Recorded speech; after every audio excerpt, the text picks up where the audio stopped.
สวัสดีค่ะนี่คือช่องทุกเรื่องในโลกใบนี้เมื่อวันที่ 4 กันยายนที่ผ่านมากระทรวงกลาโหมของกัมพูชาได้ยืนยันว่ารัฐบาลจีนจะมอบเรือคอร์เวต Type 56 จำนวน 2 ลำให้แก่กัมพูชาเป็นของขวัญตามรายงานข่าวกล่าวว่าเรือรบเหล่านี้คาดว่าจะส่งมอบให้ในปีหน้าและโฆษกกระทรวงกลาโหมกัมพูชาได้เปิดเผยว่ารัฐบาลกัมพูชาได้ร้องขอต่อรัฐบาลจีนเพื่อเสริมสร้างกำลังทางเรือของกัมพูชาและทางการจีนได้ตอบตกลงที่จะมอบเรือรบเหล่านี้ให้ในรูปแบบของการบริจาคการช่วยเหลือและความร่วมมือทางทหารคลิปนี้ก็เลยจะมาดูเนื้อหาของข่าวนี้เล็กน้อยพร้อมกับทำความรู้จักเกี่ยวกับเรือคอร์เวต Type 56 ของจีนที่จะมอบให้กัมพูชาว่ามีลักษณะและข้อมูลจำเพาะอย่างไรกันค่ะ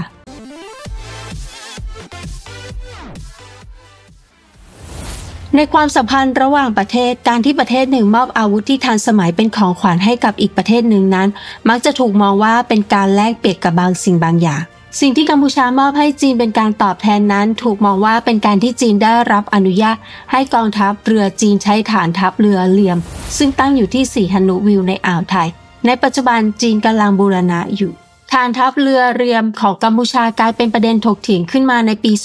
2019 เมื่อหนังสือพิมพ์ Wall Street Journal รายงานว่ารัฐบาลจีนและกัมพูชาได้ลงนามในสัญญาลับที่อนุญาตให้กองทัพเรือจีนใช้ฐานทัพเรือเรียมเป็นเวลา 30 ปี หลังจากนั้นสื่อหลายแห่งได้รายงานว่ารัฐบาลจีนกำลังสนับสนุนค่าใช้จ่ายทั้งหมดในการปรับปรุงฐานทัพเรือเรียมในเดือนตุลาคม 2020นิเคอิเอเชียของญี่ปุ่นได้เปิดเผยว่าบริษัทจีนที่ทำการปรับปรุงฐานทัพเรือเรียมคือ MCC Group ซึ่งเป็นบริษัทที่รัฐบาลจีนเป็นเจ้าของและบริษัท MCC Group ได้ลงนามในข้อตกลงกับรัฐบาลกัมพูชาเพื่อโครงการขยายท่าเรือในปี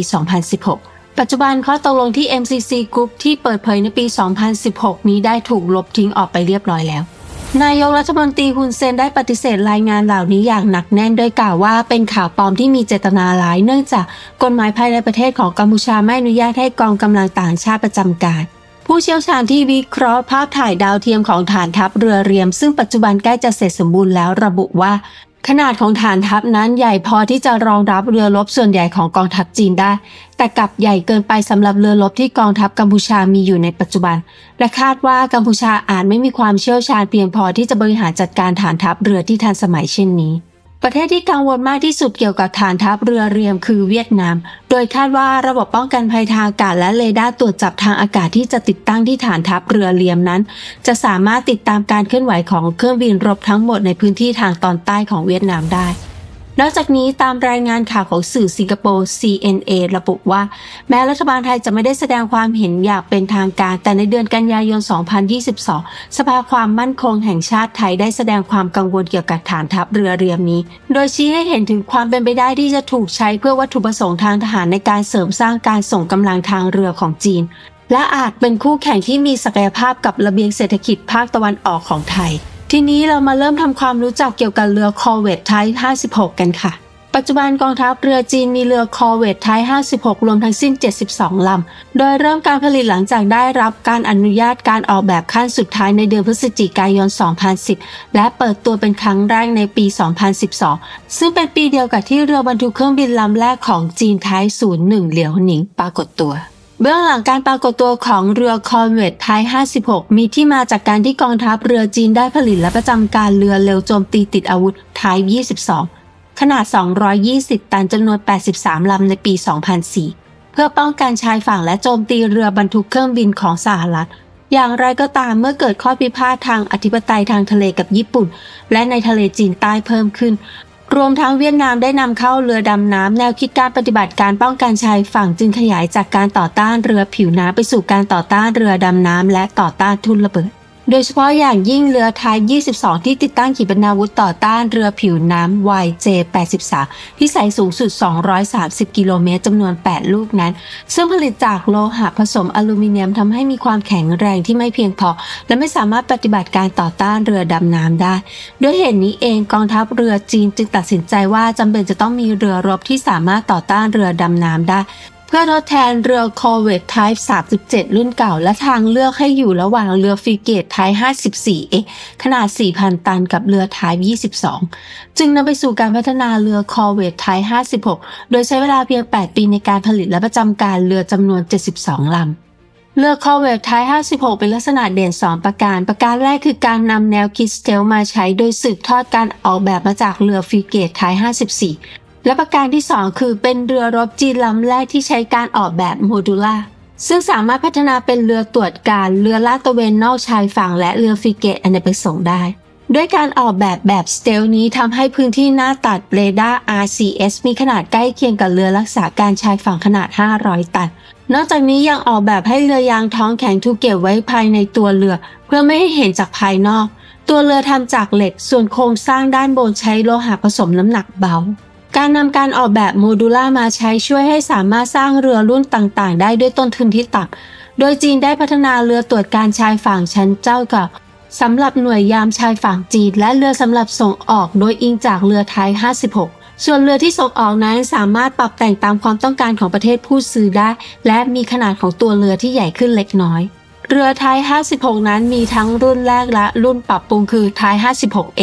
โดยไทป์56รุ่นแรกจำนวน22ลำไม่มีโซน่าลากจูงติดตั้งที่ท้ายเรือและปัจจุบันทั้งหมดถูกนำไปใช้งานในหน่วยยามชายฝั่งจีนในขณะที่กองทัพเรือปลดปล่อยประชาชนจีนใช้เรือไทป์56A จำนวน50ลำโดยมีรายละเอียดคุณสมบัติดังนี้ลูกเรือ60คนระหว่างขับน้ำเต็มที่ประมาณ 1,500 ตันระยะปฏิบัติการ 4,300 กิโลเมตรระบบขับเคลื่อนใช้แบบ CODAD โดยใช้เครื่องยนต์ดีเซล2เครื่องต่อขนานกันที่ความเร็วต่ำใช้เครื่องยนต์1เครื่องและที่ความเร็วสูงใช้ทั้ง2เครื่องสำหรับเรดาร์และเซ็นเซอร์แบบ Optical Radar Type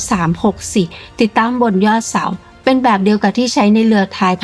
54ใช้ความถี่ย่าน S-band สามารถตรวจจับเป้าหมายขนาด2ตารางเมตรได้ที่ระยะ75กิโลเมตรและเป้าหมายขนาด 0.1 ตารางเมตรที่ระยะ25กิโลเมตรใช้สำหรับนำวิถีขีปนาวุธต่อต้านเรือและตรวจจับเป้าหมายสำหรับระบบป้องกันระยะประชิด CIWS นอกจากนี้ยังมีเรดาร์ควบคุมการยิงไทป์347สำหรับปืนขนาด76 มม. ซึ่งมีระยะตรวจจับประมาณ30กิโลเมตรและเซ็นเซอร์ออโตอิเล็กทรอนิกส์ IR17EO/IRระบบควบคุมการรบใช้ระบบ ZKT จาก Type 37เพื่อเพิ่มขีดความสามารถในภารกิจหลักคือการต่อต้านเรือดำน้ำเรือ Type 56A ได้เพิ่มโซน่าที่หัวเรือและโซน่าลากท้าย SJG206 ที่ท้ายเรือตามที่ได้กล่าวมาก่อนหน้านี้ส่วนระบบอาวุธประกอบด้วยปืน HTAP PJ26 ขนาด3นิ้ว 76.2 มม. จำนวน1กระบอกซึ่งเป็นรุ่นที่จีนผลิตเองโดยอิงจาก AK-176 ของรัสเซียมีระยะยิงสูงสุด 15.5 กิโลเมตรปัจจุบันใช้งานโดยกองทัพเรือจีนและหน่วยยามชายฝั่งของจีนนอกจากนี้ยังมีปืนควบคุมระยะไกล HTAP PJ17 ขนาด30 มม. RWS จำนวน2กระบอกซึ่งมีระยะยิง 4.8 กิโลเมตรและสามารถเพิ่มปืนขนาด 12.7 มม. ได้ตามความจำเป็นเรือยังติดตั้งจรวดต่อต้านเรือผิวน้ำ YJ-83 จำนวน4ลูกและอาวุธต่อต้านเรือดำน้ำประกอบด้วยเครื่องยิงจรวดต่อต้านเรือดำน้ำ YU-8 และท่อยิงตอร์ปิโดขนาด324 มม. จรวดต่อต้านเรือผิวน้ำ YJ-83 มีหัวรบหนัก165กิโลกรัมความเร็วสูงสุด 0.9 มาร์คระยะยิงไกลสุด120กิโลเมตรและในช่วงสุดท้ายของการโจมตีมีความเร็วประมาณ 1.4 มาร์คเรือไทป์56เป็นเรือรบป้องกันชายฝั่งที่มีขนาดไม่ใหญ่พอที่จะติดตั้งระบบต่อสู้ป้องกันภัยทางอากาศจึงติดตั้งระบบนำวิถีพิสัยใกล้ที่ใช้อินฟราเรดคล้ายกับแรมของสหรัฐอเมริกาเรียกว่า HHQ-10 ซึ่งมีพิสัยการยิง 10-12 กิโลเมตรอย่างไรก็ตามรุ่นส่งออกใช้ขีปนาวุธ FL-3000N แทน HHQ-10 การตรวจจับเรือดำน้ำนั้นยากและต้องใช้การปฏิบัติการแบบ3มิติโดยอาศัยความร่วมมือระหว่างเรือรบที่มีอุปกรณ์ตรวจจับประสิทธิภาพสูงกับเครื่องบินและเฮลิคอปเตอร์ปราบเรือดำน้ำด้วยเหตุนี้เรือคอร์เวตที่พัฒนาขึ้นโดยคำนึงถึงการต่อต้านเรือดำน้ำจึงมีด่านฟ้าท้ายเรือสำหรับเฮลิคอปเตอร์ขึ้นลงซึ่งไม่ค่อยพบในเรือคอร์เวตทั่วไปเฮลิคอปเตอร์ที่ใช้บนเรือไทป์56คือ Z9 ซึ่งเป็นเฮลิคอปเตอร์ปฏิบัติการทางทะเลที่จีนพัฒนาขึ้นจากการผลิตภายใต้ใบอนุญาตของเฮลิคอปเตอร์แพนเทอร์ของฝรั่งเศสโดยติดตั้งเครื่องยนต์ WZ-8A จำนวน 2 เครื่องเฮลิคอปเตอร์ Z9C สำหรับการปราบเรือดำน้ำติดตั้งโซน่าจุ่มและตอร์ปิโด2ลูกนอกจากนี้ยังมีความสามารถในการอัปเดตข้อมูลเป้าหมายและเปลี่ยนเส้นทางระหว่างการยิงของจรวดต่อต้านเรือผิวน้ำ YJ-83 ที่ติดตั้งบนเรือคอร์เวตไทป์56 ส่วนเฮลิคอปเตอร์ Z-9D ซึ่งเป็นเฮลิคอปเตอร์เฉพาะทางสำหรับการรบทางทะเลสามารถติดตั้งขีปนาวุธต่อต้านเรือ YJ-9 ได้4 ลูกนอกจากนี้ใต้ด่านฟ้าเฮลิคอปเตอร์ยังมีเรือยางท้องแข็งอีก2 ลำการประเมินโดยรวมสำหรับเรือคอร์เวตไทย 56 คือมีอุปกรณ์ตรวจจับและอาวุธที่ครบครันทำให้มีขีดความสามารถในการปราบเรือดำน้ำใกล้เคียงกับเรือฟรีเกตการผลิตเรือไทย 56 จำนวนมากได้เสริมสร้างกำลังรบปราบเรือดำน้ำชายฝั่งของกองทัพเรือจีนอย่างมากนอกจากนี้การโอนเรือ 22 ลำให้กับหน่วยยามชายฝั่งของจีนยังช่วยเพิ่มขีดความสามารถในการปฏิบัติการและกำลังรบของหน่วยยามชายฝั่งอย่างมีนัยสำคัญด้วยสำหรับการส่งออกไปต่างประเทศนั้นกองทัพเรือไนจีเรียได้ซื้อเรือ2 ลำเพื่อใช้เป็นเรือลาดตระเวนชายฝั่งโดยมีระวางขับน้ำอยู่ที่ 1,800 ตันและมีโรงเก็บเฮลิคอปเตอร์ที่ท้ายเรือส่วนกองทัพเรือบังกลาเทศได้จัดหาเรือจำนวน4 ลำซึ่งมีระวางขับน้ำ 1,330 ตันติดตั้งอาวุธปล่อยน้ำวิถีต่อต้านเรือผิวน้ำ C802A และขีปนาวุธต่อต้านอากาศ FL-3000N ที่ได้กล่าวมาก่อนข้างต้นล่าสุดมีรายงานว่าแอลจีเรียได้ซื้อเรือจำนวน1 ลำในขณะนี้ยังไม่มีการเปิดเผยข้อมูลจำเพาะของเรือคอร์เวตไทย 56 ที่จีนจะมอบให้กับกัมพูชาหากกัมพูชาไม่ได้ร้องขอคุณสมบัติพิเศษใดๆมีการคาดการณ์ว่าเรือลำนี้น่าจะมีคุณสมบัติใกล้เคียงกับเรือที่ส่งออกไปให้กับบังกลาเทศท่านผู้ชมมีความคิดเห็นอย่างไรที่จีนมอบเรือให้กับกัมพูชาเขียนคอมเมนต์มาแบ่งปันความคิดเห็นกันได้นะคะและถ้าชอบเนื้อหาที่ละเอียดและอัดแน่นแบบนี้อย่าลืมกดติดตามและกดกระดิ่งแจ้งเตือนเมื่อมีคลิปใหม่ๆนะคะขอบคุณสำหรับการสนับสนุนช่องทุกช่องทางไม่ว่าจะเป็นการกดไลค์กดแชร์เขียนคอมเมนต์กดหัวใจสมัครสมาชิกล้วนแล้วแต่เป็นกำลังใจให้กับทีมงานมากๆค่ะขอบพระคุณมากๆนะคะและพบกันใหม่คลิปหน้าค่ะสวัสดีค่ะ